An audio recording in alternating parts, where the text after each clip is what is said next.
And I'm sorry to interrupt you. New York Attorney General Letitia James has been indicted. Andrew Weissman, your reaction? I think that I want to sort of address the people who might look at this and say this is sort of tit for tat, that you see that in the Democratic administration, you see them going after Republicans, and this is Republicans going after Democrats. This is where, one, even if two wrongs don't make a right, even if that were true, but this is where facts matter. In the Letitia James case that she brought in New York, there was a trial. Facts were adduced. We all could look at those facts, and Donald Trump had a chance, an opportunity to have due process and to hear all of that. Here, the process by which this has been undertaken, like the process that was undertaken with respect to James Comey, tells you that career people and even Trump-appointed people did not think that there was evidence. There were not facts that justified this. And I think a perfect symbol of the fact that this is different, that what we're seeing is different. It is not normal. It is not everyone does it, is to take a look at Abbe Lowell. Abbe Lowell is the defense lawyer for Letitia James. He was also the defense lawyer for Hunter Biden. In the Biden administration, the Department of Justice actually charged and convicted the sitting president's son. And Abbe Lowell represented him and defended him and lost at trial. Yeah. And he is now defending Letitia James. And to me, when people say it's tit for tat, it's like, no, in prior administrations, and by the way, Republican and Democratic administrations under normal times, which I agree with Mark are gone, under normal times in those administrations, there is no politics that is supposed to be considered. I'm not saying it's never considered, and there aren't those aberrations. No, that's not how you're built. Right. Andrew, let me bring Carol Leonnig back in. Carol Leonnig broke the news today exclusively that a grand jury was hearing evidence against Tish James. We have now heard the news that New York Attorney General Letitia James has been indicted. Carol Leonnig.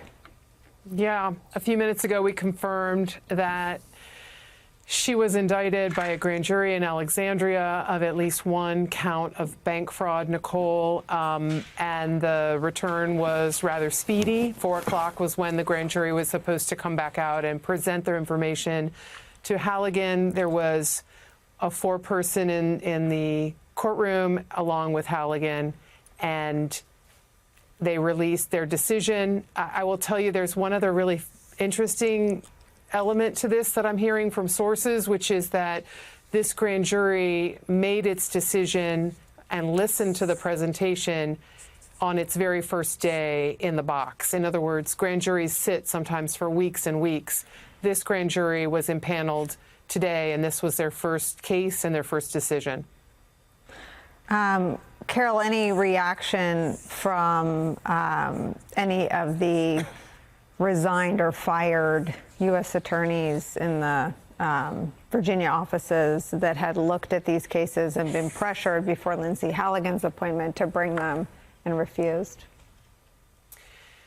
Well, in the 10 minutes since I was last with you and the 10 minutes before we were reporting, I have not spoken with some of those folks, but I can tell you from previous conversations that they were bracing for this. Letitia James herself, I understand from sources, was fully expecting that she would be indicted. Again, keeping in mind that the standard for indicting someone is the probability that there may be a crime that was committed. And it's a very low standard, but she was expecting this and bracing for it herself. Prosecutors in the Eastern District of Virginia Some of them driven out by their decision not to bring this case, some of them resigning in disgust about other cases that Donald Trump is pressing and insisting upon. He wants to get to all the hits in his enemies list. Those people have been really tortured about all of this, because for them, not only is this not a righteous case, not only is this not a justified case, but for them, it does not even meet the bare minimum for the evidence that has to be presented at trial to sustain a conviction.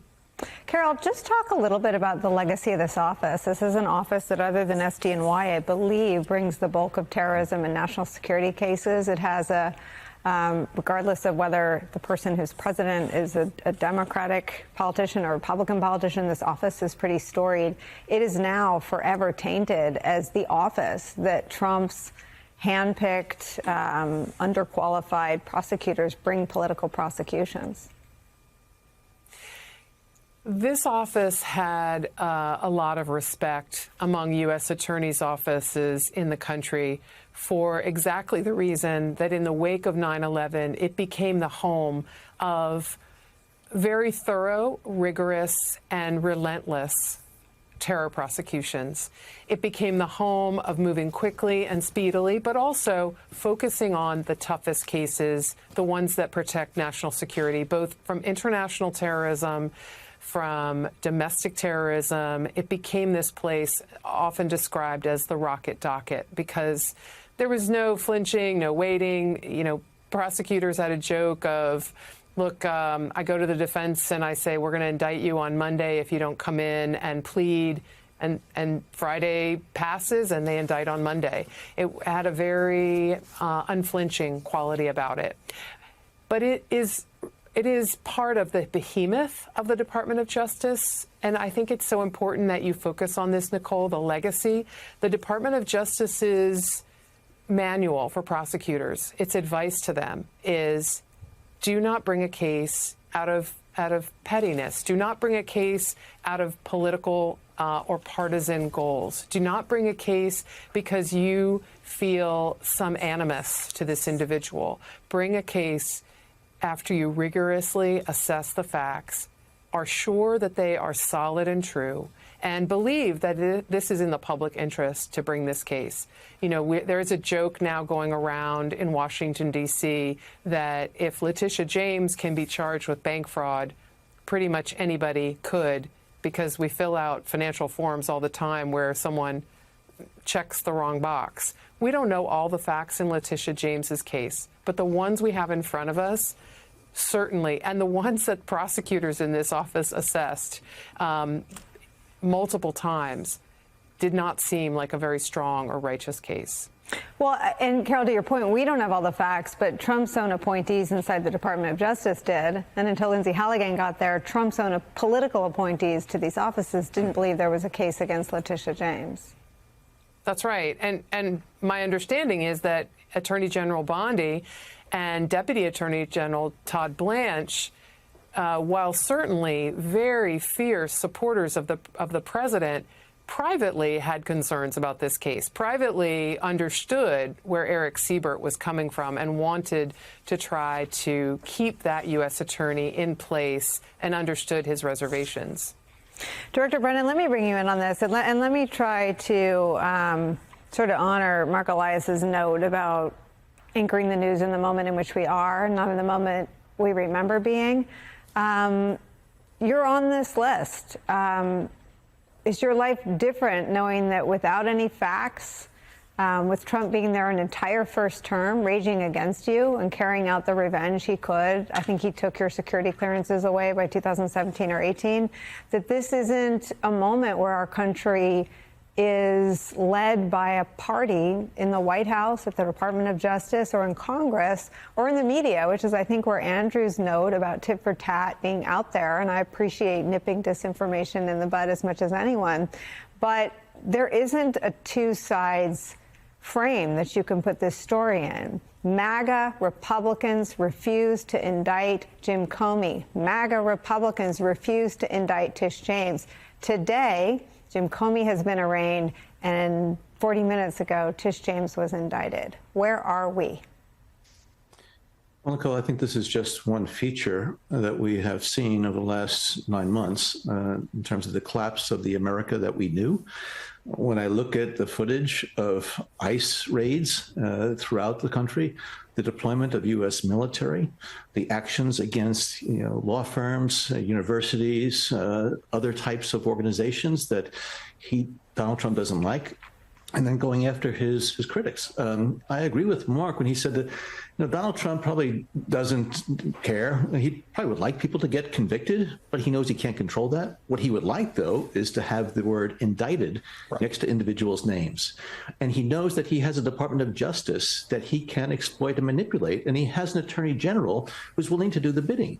I'm old enough to remember the days of Watergate, when we had an Attorney General, Elliot Richardson, and a deputy, Bill Ruckelshaus, who resigned rather than do what President Nixon wanted to do. We are not in that era anymore. We don't have individuals who are willing to stand up to what clearly is an autocratic, authoritarian effort on the part of the Trump administration. Not just Trump, it's the Stephen Millers and others who are very mean-spirited, very, vengeful, very, very nasty in many respects, trying to hurt and damage people across the board, whether or not you're an undocumented individual who's been here for 30 years and has, raised a family and has a job, or you're a former national security professional who's worked over 3 decades to try to keep this country safe. If you're not on the Trump team, then you are potentially a target.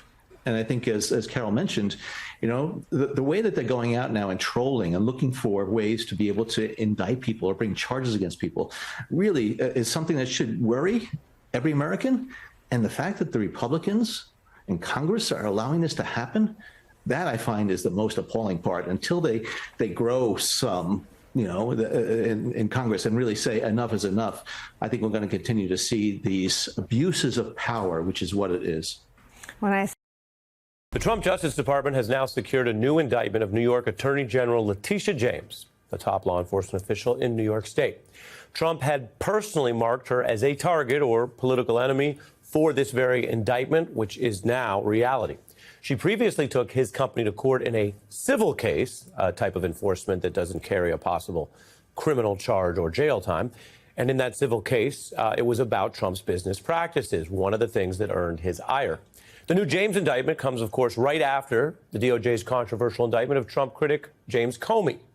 Both cases do begin with the legally uphill battle of the president's call for these very charges. That could even doom them if judges find it to be an illegal selective prosecution. In another unusual twist, both are being brought in Virginia by the exact same newly installed Trump loyalist, attorney Lindsay Halligan. She replaced the Trump prosecutor there, who was not bringing either of these cases, a very noticeable gap, and we'll get into that tonight. She could not get any other lawyer to join her unusual indictment against Comey, and today she was back presenting this case to the grand jury alone again. Now, this new case is unusual. It effectively tries to drum up a mortgage fraud case against James for one of her homes. Legal experts also note that, like Comey, the case is saddled with this unusual cloud from Trump's incriminating call to indict these very people he views as foes. We've highlighted the names, as you can now see, 2 of the 3 indicted. Halligan has done that just within weeks of this September 20th post. And a word about this post. It is damning for Trump. It admits the plot. And it would at least complicate the legal case, the standing of whether judges find it to be valid before any such indictments were filed. In other words, what you see on your screen, what went across the whole internet, is actually against Donald Trump's interest to have his enemies list be pursued. And in his mind, effectively pursued would mean that it passes those early hurdles I'm mentioning, that it doesn't look suspicious to a judge. So it was against his interest that this list, this post, went public in the first place. And there's new reporting today suggesting he knew it looked bad and didn't want this suspicious prosecution demand to his Attorney General Pam Bondi to go public. And yet, the reason we know about it, if you're saying, okay, It wasn't supposed to be public. He didn't want it to be public, but it was. How did that happen? Which is very relevant to the news tonight. Well, Donald Trump made a major blunder, a kind of an IT or tech blunder, because he took what was meant to be a written secret order for AG Pam Bondi, and we're talking about Watergate level evidence here, and he accidentally put it on the internet. Literally. That is what he did, according to sources who spoke to Rupert Murdoch's Wall Street Journal, which broke this story just today, and it further undercuts the new case against James tonight, because again, it suggests this is some kind of baseless vendetta rather than prosecutors finding the crime. Here's that Journal piece. They report Trump actually, quote, meant to send a private message to Bondi urging her to prosecute Comey and those other targets. This is the Journal reporting. Those targets, as you know tonight, include the now indicted Letitia James. So, plain English, Trump was trying to secretly order Bondi to do these kind of indictments. And even Donald Trump, with whatever he thinks he can get away with, knows that even right now, as some of the courts let him do certain things, admitting that you have an improper enemies list or that these cases are going nowhere, but for you demanding it, is bad for you, bad for those cases. So he tried to address her in private, which some people noted when the post first came out, it seemed odd because, as he would in a private meeting or message, this post online said, Pam, I've reviewed over 30, and he mentions all the references to the same old story as last time, all talk, no action, nothing's being done. What about Comey, Schiff, Letitia? Reference to James indicted today. They're all guilty as hell, he wrote, but nothing is going to be done. Trump was trying to message, as he calls her, Pam in secret. But he was then surprised to learn it was public, the Journal reports. Bondi also contacted the White House with major concerns about all this spilling out. That now public post is the kind of evidence that Comey's team says they will cite to have the whole case tossed. And that defense or argument will be available to James, who's speaking out about this. The DOJ, clearly roiled by what is a publicly exposed, very possibly illegal effort by a president to call in and have opponents jailed. Regardless of evidence, regardless of if his own aides already and old lawyers already in the DOJ said there was no case there, regardless of all of that. This type of approach, politicizing the FBI, abusing power, is what got Nixon ousted. And as a legal matter, what is happening tonight builds the basis to impeach a president. As for the enemies list that we are seeing here, 2 of those 3 in this post have already been swiftly indicted since late September. On these charges that are so flimsy, career prosecutors oppose them. And Trump's DOJ is using a range of criminal legal actions against what you see here. I'm going to show this to you in full because it's a lot. 6 of Trump's perceived foes, all facing major DOJ legal criminal powers. Home searches, subpoenas, indictments. In the case of Mayor Baraka, an indictment that was so thin the charges were quickly dropped. The case fell apart. But all of this is steamrolling these critics at this early stage. Indeed, one of the individuals you see on the upper right, the very first member of Congress indicted under what now looks like a streak, Congresswoman McIver, joins us later tonight, as does a former lawyer for President Trump, Ty Cobb. He's been speaking out about the legal dangers here. So in a way, the Nixonian enemies list is public. And Trump's demands also went public, even if by his own blunder, according to the Journal reporting. And his attorney general, or as he calls her, we've now learned, Pam in private. Remember, she vowed very recently under oath there would never be such an enemies list. I'm questioning you right now about whether you will enforce an enemies list that he announced publicly on television. Oh, Senator, I'm sorry. There will never be an enemies list within the Department of Justice. That's what she said under oath. Because Pam Bondi, like Donald Trump himself in that recent post, knows there is still a bridge too far. There are still things that'll get you in hot water. There are things that could get your law license revoked. There are things that sooner or later could be impeached or worse if our constitutional system holds. And yes, we all understand there are efforts to break it. But she said, quote, under oath, there'll never be an enemies list Well, Attorney General Bondi, we have your enemies list. Your boss, who you apparently called the White House about, so concerned about his poor phone or tech habits, he leaked it on himself. And you and your team are doing his bidding. And we have to deal with what it means in this country when an enemies list is being pursued like this.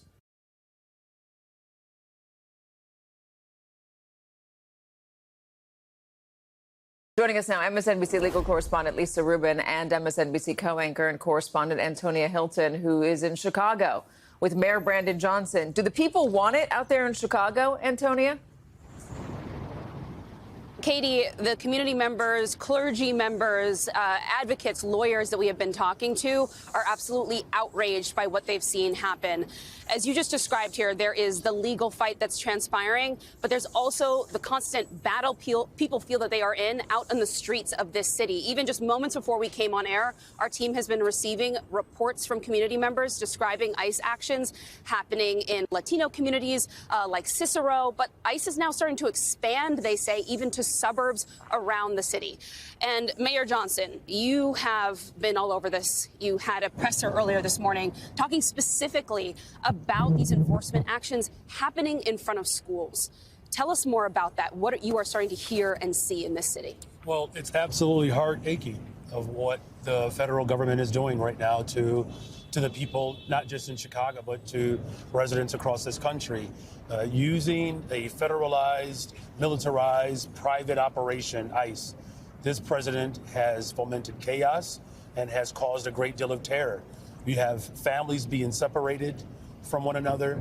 You have masked, armed men showing up in apartments on the south side of Chicago with high-powered weapons in the faces of residents, children being zip-tied. It is absolutely an overreach. It's unconstitutional, illegal, and dangerous, and that's why we are here right outside the federal courthouse with a lawsuit that this president has certainly has operated outside of the parameters of the Constitution.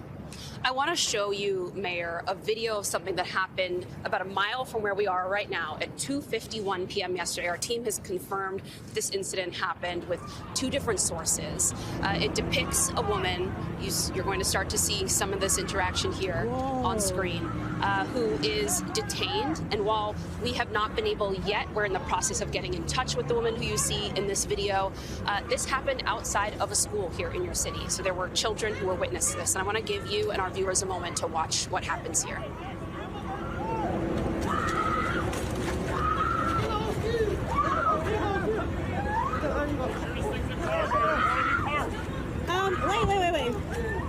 Wait, you guys came to the school and to do this? Do you have a warrant? They haven't asked for a warrant. My name is Jocelyn from Cicero. They don't have a warrant. They didn't ask for one. They forcefully opened the door of the truck. It was locked. It was locked. You're going to record this. Don't get any closer from here, right? Like, cool. Just stay back, please. You're being arrested for impeachment. Yeah, but Mayor, you can hear the woman seen in that video. She introduces herself as Jocelyn. She says she's from the Cicero neighborhood, and you can hear people in the community screaming as she's brought to the ground by multiple men, multiple federal agents there. First, I just want your reaction to seeing something like this transpire in your community just yesterday. Well, again, it's heartbreaking, and this is what we have been resisting for some time in this city. You know, this overreach by the president has created a great deal of consternation and terror in our communities. We're talking about women and children and hardworking individuals that have been terrorized by this administration. And that's why I put forth this latest executive order to make sure that our schools and our parks and our libraries can be safe spaces for residents. I mean, children are absolutely, I was with some students this morning at a school, you know, where tear gas was unleashed in the middle of a neighborhood as children were on their way to school and as families were on their way to the grocery store. You know, we've had a man killed by federal agents. We had a priest shot at with pepper ball bullets. We've had journalists and reporters shot at We had another woman who was shot 5 times, tear gas unleashed on over 24 police officers. This president is determined to escalate violence. What we've also heard, and it's very clear, that this is not about crime. This is not about immigration. This is about a president who wants to enact authoritarianism in this country, where the rule of law doesn't apply to him and to one individual alone. And that's why I'm doing everything in my power to defend the people of this city and to lead a resistance that, quite frankly, is desperately needed to protect our democracy and our humanity. The White House claims, this president claims, that it's the residents of this city that need protection from the federal government, that people here have been lawless, that there has been chaos, that there are the worst of the worst immigration offenders and violent criminals here in this city. When you look at the enforcement actions that have taken place here, the incidents that have happened over the last several days, is any part of that true in your view? No, it's not. In fact, most of the individuals that have been detained, most of them have minor offenses like traffic offenses, right? These are not the criminals that he has described. And here's the thing. We have worked with the federal government before to get illegal weapons off the streets of Chicago. But the president of the United States of America defunded the ATF division by 30%. And we're talking about the division that helps us remove high-power weapons off the streets of Chicago that are being trafficked in illegally from states that voted for him. Again, this is not about immigration. This is not about crime. This is about enacting fear. And it breaks my heart as the leader of this city that families are being destroyed and separated and harmed and terrorized because one individual wants to have complete control over our government. And that's not what our framers had in mind. Real checks and balances. And that's why, as mayor of the city of Chicago, I'm doing everything in my power to provide some check and balance to this administration. What happened inside this courtroom? You know, your team and the city, the state, making the argument that this is unlawful, unconstitutional. The Trump administration saying that the federal government has the right to come in, that there has been chaos and violence here, and they're trying to federalize troops on the ground. What's happening in the courtroom, and what are you expecting at this stage? Well, the first thing that has happened in the courtroom is that the federal government literally said that this is not about immigration and crime. So the very argument that I made, that this president was not interested in addressing crime or addressing immigration, the federal government literally is now making that argument, which is proof that the president has lied. What we're hearing, so the story is changing. The story it continues to change, right? And what you're hearing and what I heard in the court today was a judge ask some really sharp questions for the federal government to be able to answer. And from what I heard, that they were not able to give an absolute answer around what the motivation or the impetus behind this deployment. But here's what I am focused in on: investing in people and ensuring that every single community and every single resident can experience a safe and a vibrant community. We have seen how our communities have become desolate because of what this administration is doing. People are afraid to go to school. They are afraid to go to the grocery store, right? And our business community, our faith community, our community-based organizations who are leading rapid response teams on the ground, we're all united in Chicago. And this is a moment where I believe our entire country has to come together. What the president is doing is dangerous and it's wrong. And it doesn't reflect who we are as a nation.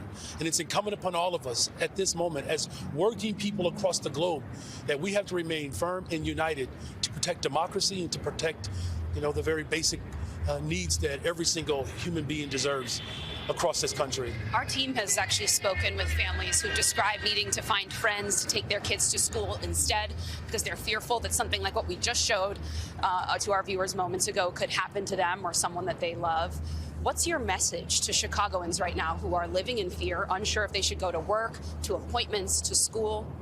I recognize that fear, and it's real, but we're not alone. And it'd be different if we were absolutely being isolated in this moment. One of the ways in which we can push back against this fear is that we have to band together. I'm going to use every single tool that's available to me, whether it's the courts, and lawsuits. And by the way, every single lawsuit that we have put forward against this administration, we have won. And every lawsuit that has been executed against us, we have defeated. And I'm going to use executive orders, and we're going to use every single tool that's available to us to protect people. But I just want the people of this city to know that they're not alone. And as we continue to band together and show our collective strength, that's how we beat tyranny.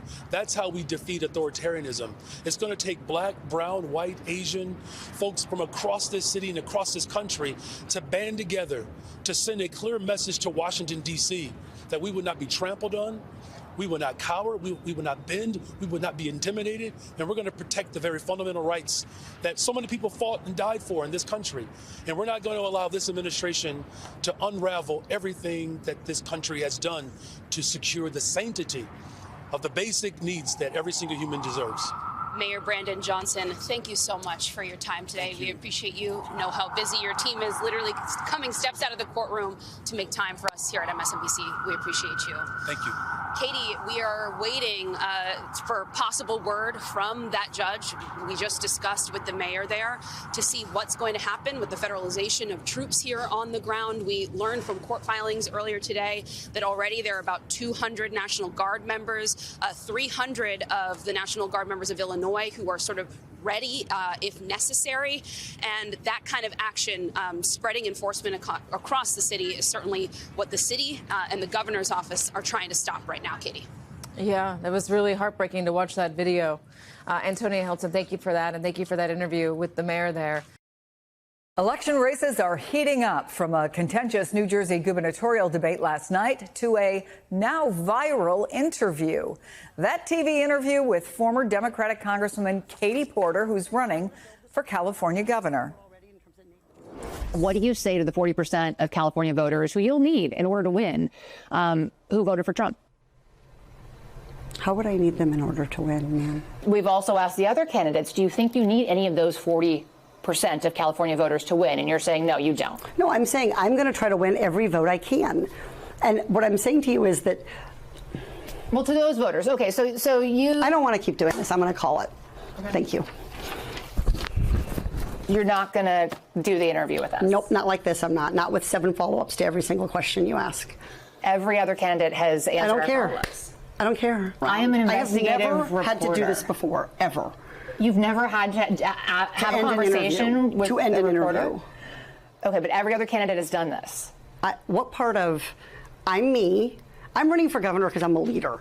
So I am going to make... So you're not going to answer questions from reporters? I don't want to have an unhappy experience with you. And I don't want this all on camera. Let's bring in Tara Setmayer, former GOP communications director and co-founder and CEO of the Seneca Project. Here in studio, Julie Roginski, Democratic strategist and author of the Salty Politics newsletter on Substack. Conventional wisdom, Julie, is that one viral moment can change the trajectory of a campaign.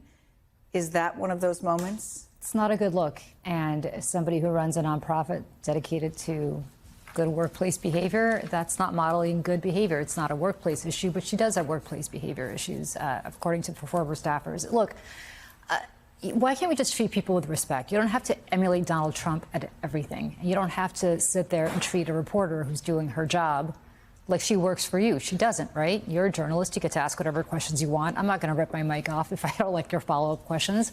The reality is, if you don't want to do it, just don't do the interview. But if you've committed, you've got to do it. It shows that she's not into transparency. It shows that she's not into respect. It shows that she's not up to the task of governing a state of millions and millions of people. Wow, you go that far. I do. Listen, I don't know where her policies are. I'm not from California. I don't pay much attention to California.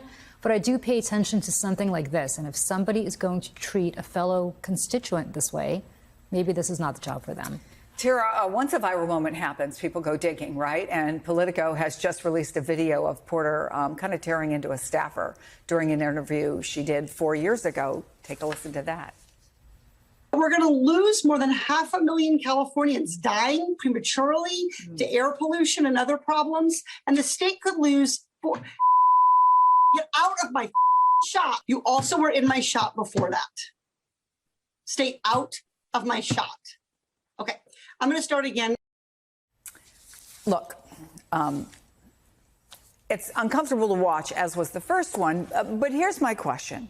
Would the reaction be different if the candidate was a man? Is there still a double standard for women in politics, or is this just bad? Well, first, let me say that as a former Hill staffer, no one should ever be treated that way. I was fortunate enough to never be treated like that on the Hill, but these are not rare occurrences. You hear about this all the time, how members mistreat their staff, and there's a reputation around the Hill and people find out about it. I think it's bad all the way around, and people need to be responsible for their own behavior. Now, is there a double standard? Are women treated differently? Absolutely. All you have to do is look at how Hillary Clinton was treated when she ran for president versus Donald Trump. Look at how Kamala Harris was treated last year against Donald Trump. Look at the way the media treats people in the administration, like Stephen Miller, who can have a meltdown on television, or Donald Trump threatening people constantly, or Tom Homan, the ICE czar, the border czar, and the nasty things he says. Go down the list of men who behave badly, but are seemingly rewarded for that with more power. You even have studies that show that women-led businesses, it's tougher for them to get funding from VCs, that women-led organizations and businesses are treated more harshly when it comes to their records or their failures compared to men. I mean, my organization, the Seneca Project, we're women-led. It's the same thing. We struggle all the time for funding, despite being an award-winning messaging and content organization. So there is clearly a double standard in the way that society views how women behave versus men and what's considered good and bad behavior, and that shouldn't be the case. But with this case with Katie Porter, bad is just bad, and she, to Julie's point, I would say is unworthy of representing the entire state. If that's how you treat your staff, imagine what she thinks about her constituents. Well, meantime, we saw a very testy series of exchanges at the final debate of the New Jersey governor's race last night. Here's that. I think the people you got addicted and died deserve better than you. And I'll tell you, yeah, tens of thousands here as you published misinformation. The difference between me and the Congresswoman, I got to walk at my college graduation. I've never broken the law. She had to pay federal fines for breaking federal law. So both sides deny the accusations. Is it about the details, or are we in a place where the most important thing is, and I think you kind of touched on this in your last answer, you got to look tough? So look, I've worked in New Jersey for 30 years, and I can tell you what people in New Jersey care about is not that nonsense on either side. They care about affordability, and they're either going to blame the Democrats who've been in charge for the last 8 years, Governor Murphy, who's been the Democratic governor for the last 8 years. They're either going to blame him, or they're going to blame Donald Trump for the fact that they can't afford to stay in their houses and everything costs more. And it's just a question of which candidate is able to mobilize voters to blame the other party for their plight. I mean, that's the only thing that matters in New Jersey. I have prepped virtually every single statewide candidate, except for Mikey Sherrill, who's run for office in New Jersey for, as I said, 30 years. And I think these debates are kind of a waste of time. Nobody watches them. Go on TikTok, talk to voters that way. But the fundamental thing here is whether she walked to her college graduation or whatever she accused him of, the reality is all people care about is being able to stay in their homes, pay their property taxes, send their kids to school, get on New Jersey Transit when it's not breaking down, to come in and watch the Knicks game at Madison Square Garden. That's what they care about, not this nonsense. Yeah, I mean, look, of course, Tara, you're not getting huge numbers for people watching a debate, right? And the people who are watching a debate are people who probably are like me, you know, are journalists, or there's somebody who has a vested interest in a candidate, wants to see how they do. But that brings me to the interesting question of viral moments, which is what people do watch out of debates, versus money. We are expecting, Tara, to see more record-setting fundraising in the next year. Roy Cooper just raised $14.5 million in 65 days in his run for North Carolina Senate. Democrats are investing $5 million in Virginia's legislative races. How much of an impact can all that money have compared to the impact of these viral moments? What's the impact? What's the value, for example, of Katie Porter to the other people in the race? Because everybody's watching that now. Yeah, it's we live in an era of attention-grabbing moments. Back in the day, it used to be about what headline you could get in a print newspaper, or whether you got on the nightly news. Now it's all about viral moments. Most people watch their news and get their news from social media apps. So we look at how much money, even from back when Donald Trump ran the first time, how much money he raised compared to Hillary Clinton. It wasn't about money. It was about media attention, because a lot of that free media, or that free viral moment now by way of social media, is much more valuable. So having money is important. You need to have that money for ground operations, get out the vote, voter registration, being able to put up ads, and communicating one-on-one voter contact. So money is important. But we all know that the way that people communicate with each other is over with their phones, with their devices, and whether it's digital advertising or whether it's those viral moments that are clipped, and you have independent journalists and influencers now that spread that, that's really currency. We live in a new era. So what happened last night in New Jersey, actually, there were some very good moments for Mikey Sherrill as a Jersey girl, even though I live in Virginia now. I'm glad to see that she's doing better in this race, but they've got to run like they're behind. And I live in Virginia, and I can tell you that I have never seen so many ads and so much money for state and local races that are going on here than I have now. So that is having an impact for sure in a state like Virginia for these legislative races, which are so important because people are now paying attention to what's going on in their states, because states are the first line of defense against what's happening with Donald Trump and the federal government. And more people, particularly here in Virginia, that's impacted by the government shutdown and DOJ, are paying close attention to. And you can only do that when you have money and you put the content on TV. Tara Setmayer, Julie Roginski, thank you both.